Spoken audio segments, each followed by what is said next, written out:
अपने इंग्लिश को कंटिन्यू करेंगे क्योंकि इंग्लिश में बहुत कुछ बाकी है अपना, तो इंग्लिश में कंटिन्यू करेंगे। ध्यान देना। Question number 1, explain the definition of communication and its importance. Communication की व्याख्या क्या है और उसका महत्व क्या है। तो बेसिकली पहले जो आधा पेज है वो सिर्फ आपको पढ़ना है, लर्न नहीं करना है। तो देखते, there is a prevailing myth that speaking, talking and communication intend the same meaning. एक कहावत है कि स्पीकिंग बोलो, टॉकिंग बोलो, कम्युनिकेशन बोलो, सबका मीनिंग सेम होता है।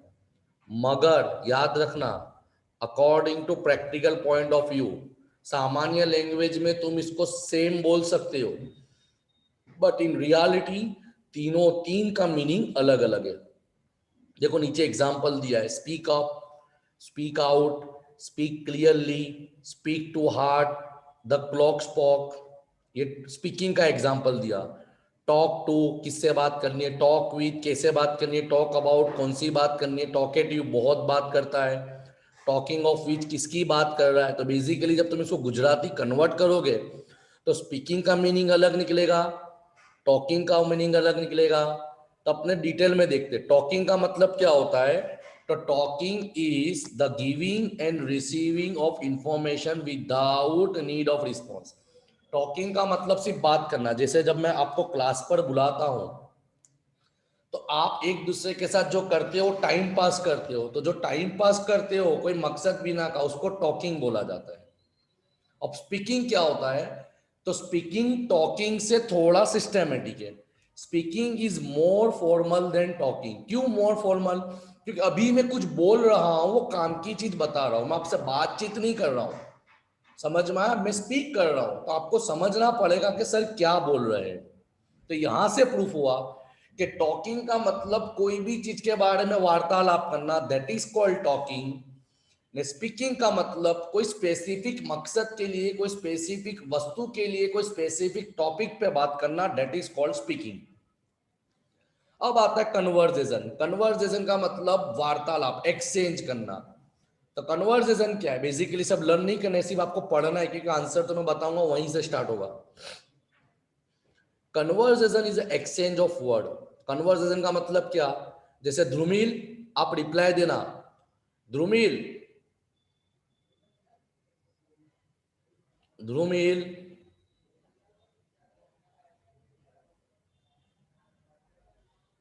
ध्रुव, ध्रुव रिप्लाई दो, ध्रुव। कौन ध्रुव सर? कौन Dhruv? Romil, sorry, what is your name? चलो रिप्लाई दो,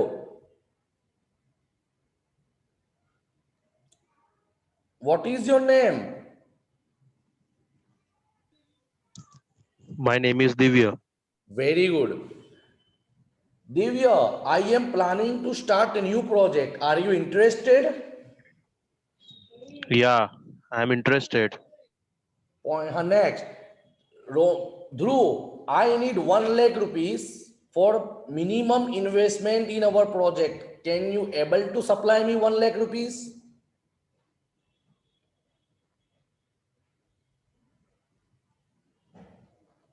मुझे 1 लाख रुपए की जरूरत है, प्रोजेक्ट स्टार्ट करना है, क्या मुझे आप 1 लाख की मदद करोगे? मैं आपको पार्टनर्स बना लूंगा।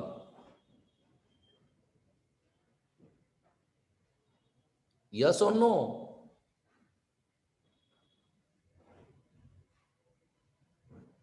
यस और नो रिप्लाई दे बेटा।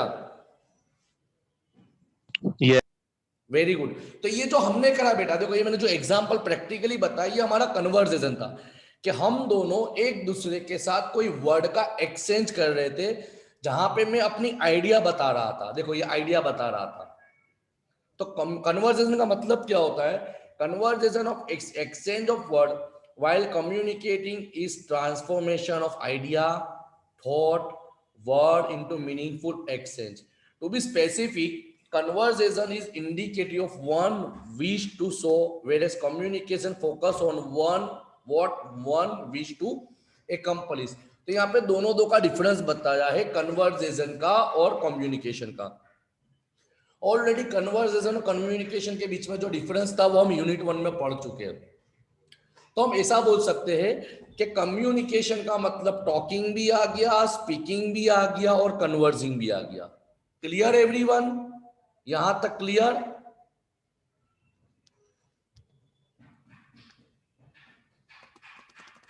एवरीवन, टॉकिंग, स्पीकिंग और कन्वर्सेशन के बीच में डिफरेंस क्लियर हुआ? मनी क्या तीनों फर्क क्या है? यस और नो? फास्ट। Yes, sir. अब ये यस सब सर। एग्जांपल दिए, ये सब आपको पढ़ लेना है।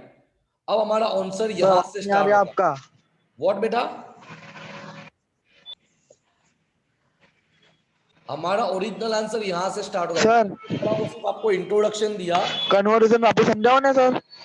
Conversation, very good. कन्वर्सेशन का मतलब क्या होता है? अपने आइडिया को एक्सचेंज करना, शब्दों में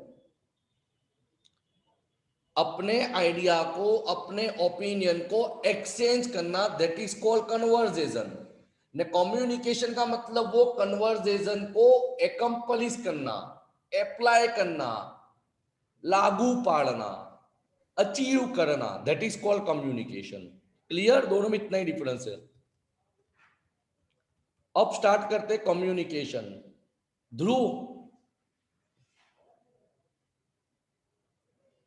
हाँ सर. चलो पढ़ो communication. Refer to this simple definition of communication. First point, communication is a process of giving and receiving of information. बराबर। कम्युनिकेशन का मतलब क्या होता है? माहिती लेना और माहिती देना। Second point, communication is sharing of messages. बराबर है। कम्युनिकेशन Third, का मतलब क्या होता है? मैसेज को शेयर करना। तुम्हारे पास कोई आइडिया हो, मैसेज हो, कोई इंफॉर्मेशन हो, समझ में आया? That is called communication. third point, communication is the transfer of information. क्या बताया? Transfer of information. कोई भी माहिती को ट्रांसफर करना, यानी एक इंसान से दूसरे से। मेरे पास इंफॉर्मेशन है कि जैसे एग्जांपल कि बेटा जनवरी के अंदर आपकी इंटरनल एग्जाम होगी, तो it is called transformation of information. Fourth point, communication is a message understood. Message understood का मतलब क्या? जैसे अभी मैं आपको पढ़ा रहा हूं तो आपको समझ में आ रहा है? यस। तो that is called message understood, यानी सामने वाला इंसान आपको जो मैसेज देता है वो आपको समझ में आ रहा है कि नहीं, that is called message understood. Communication is a social interaction through messages. Social interaction का मतलब क्या? कि कॉमन है। तुम कम्युनिकेशन उसी से करोगे जिसके साथ आपका कोई सामाजिक या प्रोफेशनल या बिजनेस लेवल या तो पर्सनल लेवल पे रिलेशन होगा। तुम अनजान लोगों के साथ कम्युनिकेशन नहीं करोगे। तो वही बताया कि communication is a social interaction through message. जैसे हम व्हाट्सएप पे करते हैं ना, hi how are you all friends, ठीक? तुमने इंटरेक्ट करा। Communication is a sharing of experiences. बराबर। अपने एक्सपीरियंस को शेयर करने को भी कम्युनिकेशन बोलते हैं कि भाई देखो मेरा एक्सपीरियंस ऐसा रहा है, मेरे साथ ऐसा हुआ है, मैंने ये किया है, that's all. Communication is interacting to accomplish objectives. बराबर। कम्युनिकेशन क्यों करते हैं? ताकि तुम जो मकसद के लिए एक दूसरे से वार्तालाप, जैसे अभी हम लोग कम्युनिकेट कर रहे हैं, तो क्यों कम्युनिकेट कर रहे हैं? कि भाई मेरा मकसद है कि आपका ये आंसर कवर करना है, आपको ये आंसर समझाना है, आपको ये आंसर पढ़ाना है, जिससे ये आंसर पढ़ के आप इतना नॉलेज ले सको कि एग्जाम में इसके रिलेटेड को आंसर का क्वेश्चन के आंसर तुम दे सको। तो कम्युनिकेशन इज इंटरेक्शन, एकम्प्लिश का मतलब पूर्ण करना, ऑब्जेक्टिव का मतलब मकसद। These simple definitions indicate that communication is a process of transformation of an idea, an emotion, or an experience into an appropriate code, verbal or non-verbal, in its transmission to the receiver in order to arrive at a mutual understanding to achieve the desired objective. तो बहुत simple language में बोला है कि communication की जो तुमने 8 point ऊपर पढ़े, इसको मिक्स करते तो क्या बोलता है? तो communication is a process, communication is प्रक्रिया है ऑफ ट्रांसफॉर्मिंग एन आइडिया। या तो तुम अपनी आइडिया को फेर बदल करो, या तो तुम्हारे एक्सपीरियंस को फेरबदल करो, या तो तुम इमोशन को फेरबदल करो। वर्बल, वर्बल का मतलब बोल के, और नॉन वर्बल का मतलब इशारे से। टू द रिसीवर, सामने वाले को। टू ऑडियो म्यूचुअल अंडरस्टैंडिंग, यानी वो तुम्हारे मैसेज को समझ सके। And to achieve desire objective, ताकि तुम्हारा जो मकसद है वो मकसद भी अचीव हो जाए। सिंपल लैंग्वेज में अभी हम लोग जो कर रहे हैं that is called communication. Clear? अभी अलग अलग ऑथर ने अलग अलग डेफिनेशन दी है, देखते हैं। Number 1, cloud Sanon, an engineer, in his opinion of communication, claim that information is transmitted from a source through a channel to receiver। एक लाइन में आ गया। उन्होंने क्या बताया सेनन भाई ने कि इंफॉर्मेशन इज ट्रांसमिटेड, ट्रांसमिटेड का मतलब ट्रांसफर करना, फ्रॉम सोर्स थ्रू चैनल, कोई भी माध्यम के जरिए। किसको? रिसीवर को। यानी अपनी माहिती सामने वाले तक कोई माध्यम के जरिए पहुंचाना। माध्यम कुछ भी हो सकता है, जबान से, मोबाइल फोन से, व्हाट्सएप से, इंटरनेट कॉलिंग से, मोबाइल कॉलिंग से, लेटर के जरिए, नोटिस के जरिए, कोई भी जरिए से माहिती को पहुंचाना। ये हुआ क्लॉड सेनन की डेफिनेशन। दूसरी डेफिनेशन आती है ऑसगॉर्ड, सुची एंड टेनुबाम। उन्होंने क्या बताया? Each individual is an entire communication system with sending and receiving ability, where his और हर, लड़का हो तो हर हिज, लड़की हो तो her, determining the meaning of symbols, verbal and non verbal. बहुत सिंपल लैंग्वेज में बोला है। उन्होंने क्या बताया कि जितने भी लोग हैं वो कम्युनिकेशन के लिए दो चीज की जरूरत होती है। एक तो मैसेज भेजने वाला, उनके पास क्षमता होनी चाहिए, एबिलिटी होनी चाहिए, या तो मैसेज को समझने की एबिलिटी होनी चाहिए। और तीसरी आती है लुकमैन। तो उन्होंने क्या बताया? Communication has come to mean all thing. बहुत मस्त बोला है, बहुत छोटी डेफिनेशन है, एक आधी लाइन की है। Communication has come to mean all thing to all man, all thing to all man. समझ में आया? यानी कम्युनिकेशन क्या है? तो कम्युनिकेशन कुछ है ही नहीं। कम्युनिकेशन का मतलब वही होता है कि जो सबके लिए कॉमन, हर इंसान जो एक दूसरे के साथ करता है। समझ में आया बेटा कम्युनिकेशन क्या है? अब तुम्हारी लैंग्वेज में मैं कम्युनिकेशन की डेफिनेशन बोलूं तो तुम्हारी लैंग्वेज में कम्युनिकेशन की डेफिनेशन क्या होगी कि भाई कम्युनिकेशन का मतलब अपनी आइडिया, अपनी हकीकत, अपने इमोशन को दूसरे पार्टी के साथ शेयर करना। Clear everyone? ये हुई कम्युनिकेशन की डेफिनेशन। भाई किसी को कोई डाउट है? No, sir. गर्ल्स? नहीं सर। चलो, most IMP question, component of communication. Most IMP final exam अगर होती है क्वेश्चन आंसर्स की रिटर्न, तो ये 90% एग्जामिनेशन में आएगा। कम्युनिकेशन का कंपोनेंट क्या है? तो नंबर 1, मैं इंट्रोडक्शन नहीं पता, डायरेक्ट नंबर 1 सबसे पहला पॉइंट, सेंडर। यानी कम्युनिकेशन की शुरुआत करने वाला व्यक्ति, उसको बोला जाता है सेंडर। पढ़ बेटा।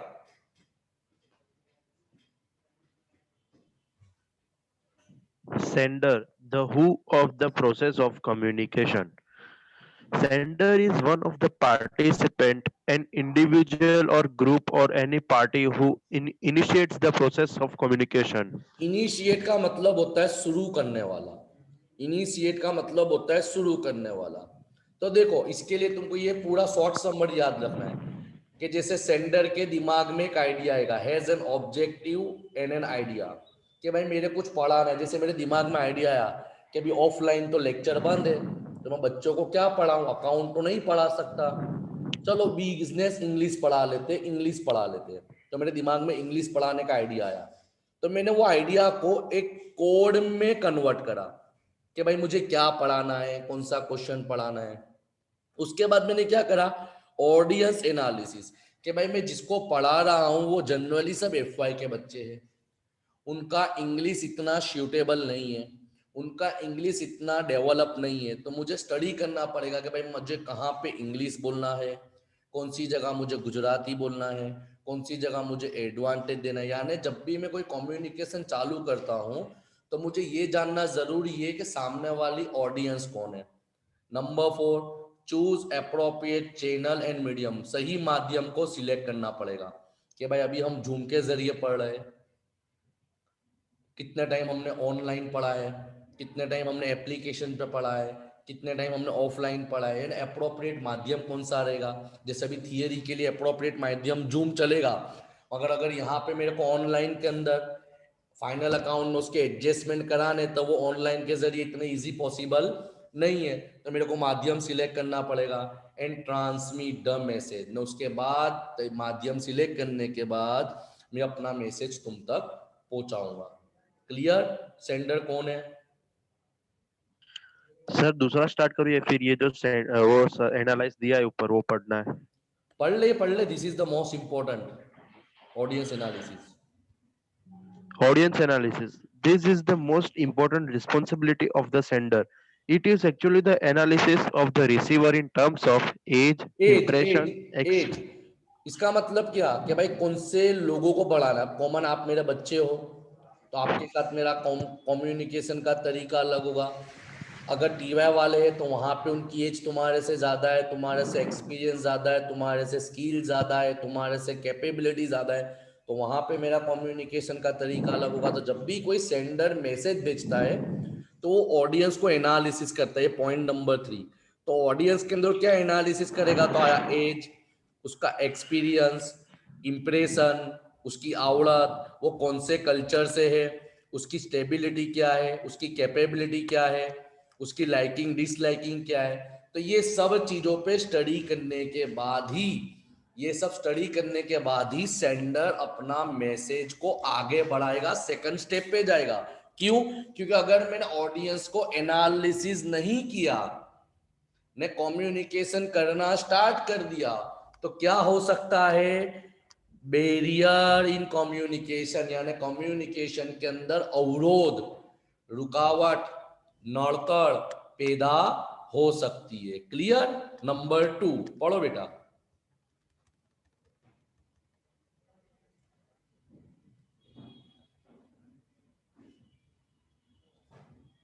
नंबर 2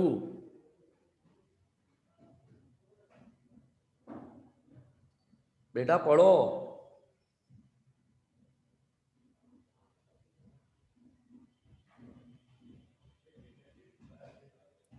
ध्रुव पढ़ो। Hello sir. हाँ पढ़ो। हाँ, and message the what of communication, an देखो सेंडर abstract में था idea. हु, कौन भेजेगा, तो सेंडर भेजेगा। अब आता है व्हाट, तो सेंडर क्या भेजेगा, तो सेंडर मैसेज भेजेगा। पढ़ो।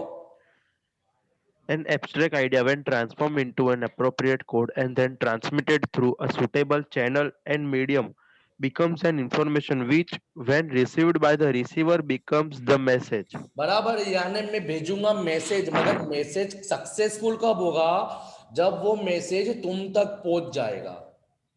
तो to make message effective, following points should be considered. Number 1, sender should adopt you attitude। you attitude का मतलब क्या होता है कि मुझे आपके हिसाब से, मेरे हिसाब से मैसेज नहीं भेजना है, मुझे यू एटीट्यूड यानी मुझे आपको ध्यान में रख के मैसेज भेजना है। Message should be objective oriented as well as receiver. अभी मैं जो पढ़ा रहा हूं तो मैं एफआई का ही पढ़ा रहा हूं, मैं आपको इनकम टैक्स के बारे में इंफॉर्मेशन नहीं दे रहा हूं, मैं आपको कॉस्ट अकाउंट के बारे में इंफॉर्मेशन नहीं दे रहा हूं, आपको मैं बैंकिंग के बारे में इंफॉर्मेशन नहीं दे रहा हूं। तो जब भी तुम मैसेज भेजो तो मैसेज ऑब्जेक्टिव ओरिएंटेड है कि भाई मेरे एफआई वाले बच्चे हैं, फर्स्ट ईयर के स्टूडेंट है, तो इनको वही चीज बताओ जो इनके सिलेबस की है, इनके कंटेंट की है। That is called objective. Number 3, message should B contextual. Contextual का मतलब क्या होता है, जैसे एग्जांपल के तौर पे बात करें, अब यहाँ पे 3-4 बच्चे ऐसा बोलेंगे, सर इंग्लिश का यूनिट 1 का क्वेश्चन नंबर 1 पढ़ाओ ना, व्हाट इज लैंग्वेज। तो मैं क्या बोलूंगा कि बेटा वो ऑलरेडी मैं पढ़ा चुका हूँ, वो लेक्चर में अपलोड कर चुका हूँ, आप वो चीज नहीं आए थे ऑनलाइन, तो वो चीज आप उसी में से पढ़ लीजिए। अभी के टाइम पे तो यूनिट 2 स्टार्ट हुआ है, तो यूनिट 2 चलेगा। तो मैसेज जब भेजते हो तुमको ये भी देखना है कि कौन से समय पे भेजना है, कौन सी जगह पे भेजना है, कैसी सिचुएशन में भेजना है। Number 4, message should B simple and in lucid language. Lucid का मतलब कि आपको जो समझ में आती, जैसे मैंने बताया कि मैं आपको जो पढ़ा रहा हूं वो मेरी बुक से पढ़ा रहा हूं, मैंने ऑलरेडी आपको बताया ना पहले। मगर आप लोगों को पढ़ना किस में से, आपको जो मटेरियल दिया है कॉलेज का उसमें से, यानी यहाँ पे जो मैं पढ़ा रहा हूँ वो सिंपल लैंग्वेज में पढ़ा रहा हूँ, तो मैसेज सिंपल होना चाहिए। Number 5, message should B clear, message clear होना चाहिए। Number 6, message should B correct, message सही होना चाहिए।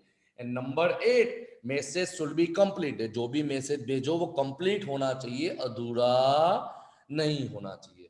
Clear everyone?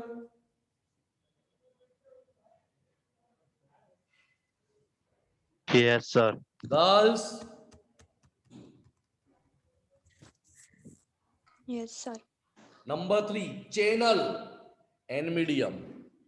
पहला था कौन, यानी सेंडर यानी हु, व्हाट यानी क्या यानी मैसेज, अब हाउ, हाउ यानी कैसे, भाई कौन से माध्यम से भेजना है।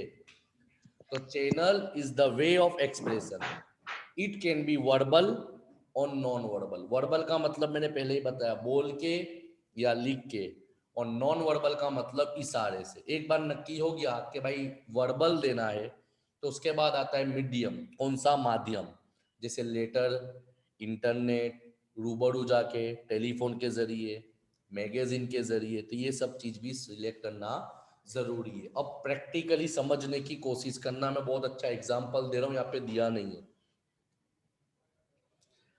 इल्मा मुझे कॉल करते हैं, sir final account sum number 14 adjustment number 2 समझ में नहीं आ रहा है। मैंने बोला बेटा एडजस्टमेंट पढ़ो, तो उन्होंने पढ़ा फर्नीचर 2013 में ओपनिंग वैल्यू इतनी थी, 1/10 को तुमने बेच डाला, 3,000 लॉस खा के बेच डाला, इसके भूल से इसकी मिस्टेक हमने परचेज बुक में लिख दी, केस में भी रिकॉर्ड हुआ है, और डेप्रिसिएशन 6% है। तो मैं बोलूंगा बेटा ये जो चीज तू पूछ रही है वो हमको प्रैक्टिकल बताना पड़ेगा, उसके लिए फोन पे नहीं, उसके लिए फेस टू फेस तुझे आना पड़ेगा। या तो वहां पे मीडियम कैसा हो गया, फेस टू फेस। इसी तरह हमारे ध्रुव भाई का फोन आया कि सर रॉबिन्स की डेफिनेशन समझ में नहीं आ रही है, तो मैं बोलूंगा रुक जा, फोन चालू रख, मैं तेरे को रॉबिन्स की डेफिनेशन एक्सप्लेन करता हूँ, तो टेलीफोन के जरिए एक्सप्लेन हो जाएगा। फिर इसी तरह रोमिल ने मैं फोन व्हाट्सएप करा कि सर ये स्टेटिस्टिक का मैंने सम करा है, आप चेक कर लो सम राइट है कि गलत है। तो मैंने चेक कर दिया, हाँ भाई तेरा आंसर राइट है, तो वो व्हाट्सएप के जरिए, यानी चेक करो मैंने आपको 3 मैसेज बताए, तीनों 3 मैसेज के माध्यम कैसे थे, अलग अलग थे। तो यही चीज आती है कि जब भी तुम कोई मीडियम सिलेक्ट करते हो कम्युनिकेशन में, तो तुमको ये चीजों पे भी ध्यान देना है कि कौन से मैसेज के लिए कौन सा मीडियम सबसे सुटेबल है। बिकॉज अगर आपने गलत मीडियम सिलेक्ट करा, गलत माध्यम के जरिए मैसेज भेजा, तो कम्युनिकेशन में 100% रुकावट आने की शक्यता होती है। क्लियर? समझ में आया बेटा?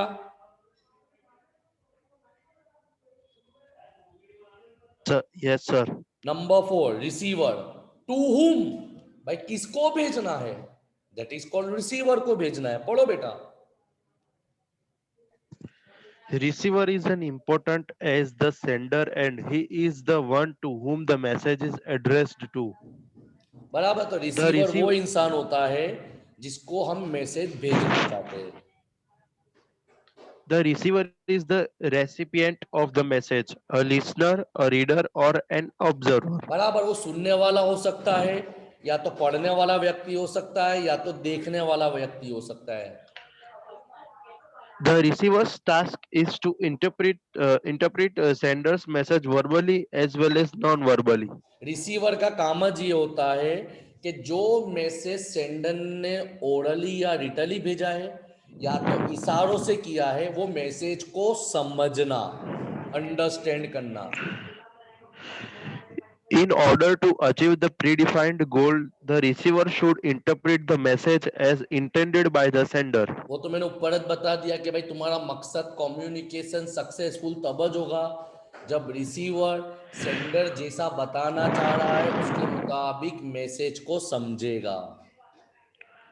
With the new technological information source such as internet, intranet, and the new media, The role of the receiver has become increasingly important as the new media offers the receiver options to select the information that they receive. जैसे अभी देखो zoom का option है, तो भाई zoom पे बैठ के जैसे कॉमन है कि भाई मैं जो आपको समझाना चाहता हूँ मैं ऑनलाइन आपको समझा भी सकता हूँ। फिर इसी तरह अगर जो बच्चे आज एब्सेंट थे तो उनको मैंने एप्लीकेशन पे वीडियो भी अपलोड कर दी, तो बच्चे जो एब्सेंट है जो नहीं आ पाए वो ये देख भी सकते हैं ना। वही बताया कि भाई टेक्नोलॉजी के आने के वजह से रिसीवर का काम इजी हो गया है। Clear? Number 5, Receivers, number 5 sir, contact. last line. चलेगा नहीं काम का। Acha, context, the setting of communication. पढ़ो। Communication never occurs in vacuum, mute situation. There are always a background and a context. Uh, uh, sir वो last में क्या लिखा है? कंटेक्स्ट को स्क्रीन कट हो गई है. Context to it. Context refer to Context to it. situation enclosing the message, which includes setting, status of people, the era, time, and the norms. Context is important for both sender and receiver, for the speaker to understand the audience and for the receiver to comprehend यानी समझना, comprehend the message. The appropriateness यानी हकीकत, सच्चाई of context validate the success of communication. Context का मतलब होता है setting. जैसे मैं बेस्ट एग्जांपल आपको बता रहा हूं कि आप कोई भी एप्लीकेशन मोबाइल पे डाउनलोड करने जाओ प्ले स्टोर पे, तो अगर आपने आपके मोबाइल सेटिंग बराबर सेट नहीं किए तो आपकी मोबाइल में एप्लीकेशन डाउनलोड ही नहीं होगी। तो अपने क्या बोलते हैं, सेटिंग कर। इसी तरह जब हम कम्युनिकेट करते हैं, अभी ऑनलाइन कम्युनिकेट करते हैं, तो मैंने क्या बोला भाई, जितने भी सामने वाले लोग हैं ध्रुव को छोड़ के जितने भी लोग हैं सब लोग अपना म्यूट बटन बंद रखे, अनम्यूट ही रहे। बराबर, किसी को अनम्यूट करने की जरूरत नहीं है। क्यों? क्योंकि सब लोग अनम्यूट करेंगे तो उनके आसपास का सराउंडिंग, कोई के वहां टीवी चलता होगा, कोई के वहां मम्मी पापा बात कर रहे होंगे, कोई के वहां बच्चे खेल रहे होंगे, तो वो डिस्टरबेंस हमारे कम्युनिकेशन में बाधा डाल सकता है। तो कंटेक्स्ट का मतलब एक जात का सेटिंग होता है कि जब भी तुम कम्युनिकेशन करो तो तुमको अमुक चीजों पे ध्यान देना है।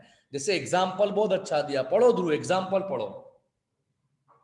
Example: making a conference call and talking to two of your superiors over closing a contract when you are in a family function is an example of an inappropriate context. In this situation, In this situation, the setting and the noise surrounding your telephonic conversation does not validate the effectiveness of communication. सीधा जने के घर में तुम family function में भी जैसे तुम लोग अनम्यूट करके घर में टीवी चालू करके बैठे हो, तो मैं जो भी आपको पढ़ाऊंगा आपके दिमाग में नहीं जाएगा। क्यों? क्योंकि वो डिस्टरबेंस आपके दिमाग में हेडेक कर रहा है। तो डेट इज कॉल्ड कंटेक्स्ट। यानी जब भी कम्युनिकेशन करो तो सेटिंग सही तरीके से होना जरूरी है। And last point is feedback. Feedback, feedback sir का मतलब, Feedback. पहली भाषा में मेरी लैंग्वेज Feedback. बताता हूँ। सर हाँ बोलो। हेलो सर, द एरा का मीनिंग क्या है? What? The era third line context में, हाँ, द एरा। द एरा का मतलब समय। कि भाई कॉमन है कि जब भी तुम कम्युनिकेशन करते हो, जैसे अभी एग्जांपल के तौर पे मैं बोलता हूँ कि आज ऑनलाइन लेक्चर लेना है, मगर मैं बोलूंगा रात को 12 बजे ऑनलाइन लूंगा, तो भाई ये सही एरा सही समय नहीं है। बराबर है कि आपको ऑनलाइन बुलाने का, अगर ऑफलाइन की परमिशन मिलती, बोलूंगा रात को आपको 11 बजे क्लास आना है, तो it is not a specific era कि आपको 11 बजे बुलाया जाए। हाँ, मगर आपको मैं 11 बजे कब बुला सकता हूँ? कल आपका पेपर है, तो रात को आप 12 बजे भी आओगे तो मोस्ट वेलकम, आप आ सकते हो। यानी ये सब चीज कंटेक्स्ट होती है, सेटिंग होती है। जब भी तुम कम्युनिकेशन करते हो तो ये सब आसपास चीजों को ध्यान देना जरूरी है। And last one is feedback. Feedback, the impact of communication. Impact એટલે Note: कम्युनिकेशन का असर क्या हुआ वो फीडबैक के जरिए पता चल जाएगा। receiver's response to the sender's message is known as feedback. Stop stop stop Acco- stop. Dhruv जवाब देना, जवाब हाँ देना। सर. व्हाट इज योर हाँ, name? my name is Divya. Very good. In which college you have take the admission in FY BCom? I have taken the admission in Maharaja Sayaji Rao University of Baroda for FY BCom. Okay. In which faculty you got the admission? In main building, girls college, Padra college, unit building? No, I have got admission in unit building. Okay very good. अब जवाब मत देना, अब जवाब मत देना. Okay अब मैं सवाल करता हूं. हाँ sir. If I give you offer, you join my class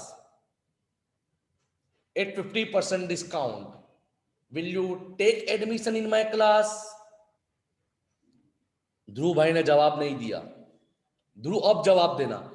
ध्रुव मैं आपको 50% डिस्काउंट कर देता हूं कि आप मेरे क्लास में एडमिशन लो, तो क्या आप मेरे क्लास में एडमिशन लोगे? हाँ सर. समझ में आया? यानी देखो क्वेश्चन समझो मैं क्या बोलना चाह रहा हूं कि जब तक हमारा कम्युनिकेशन एक दूसरे से चल रहा था, एक्सचेंज ऑफ कम्युनिकेशन हो रहा था, हम एक दूसरे से बातचीत कर रहे थे, तो फीडबैक का मतलब क्या? मैं सवाल कर रहा था, ध्रुव जवाब दे रहा था, मैं सवाल कर रहा था, ध्रुव जवाब दे रहा था, मैं सवाल कर रहा था, ध्रुव जवाब दे रहा था. मगर जब मैंने वो एडमिशन वाली बात करी, तो ध्रुव ने जवाब नहीं दिया, यानी ध्रुव ने फीडबैक नहीं दिया. तो इसका मतलब क्या हुआ? मुझे ऑटोमेटिकली समझ में आ गया कि ध्रुव को मैंने जो सवाल करा है वो ध्रुव को मैसेज समझ में नहीं आया, तो मैंने वो मैसेज इंग्लिश से किस में कन्वर्ट कर दिया? गुजराती में. तो इसका मतलब फीडबैक का मतलब ही ये होता है कि भाई फीडबैक देने से हमको ये पता चल जाएगा कि सेंडर को हमारा मैसेज समझ में आया है कि नहीं आया. क्लियर? हाँ सर. ओके बस इसके बाद वाला टॉपिक अपने इंशाल्लाह नेक्स्ट लेक्चर में कंटिन्यू करेंगे. कल भी ऑनलाइन लेक्चर होगा. ओके इसकी वीडियो में थोड़ी देर में एप्लीकेशन पे अपलोड कर देता हूं जो पढ़ाया वो. चलो बाय. ओके.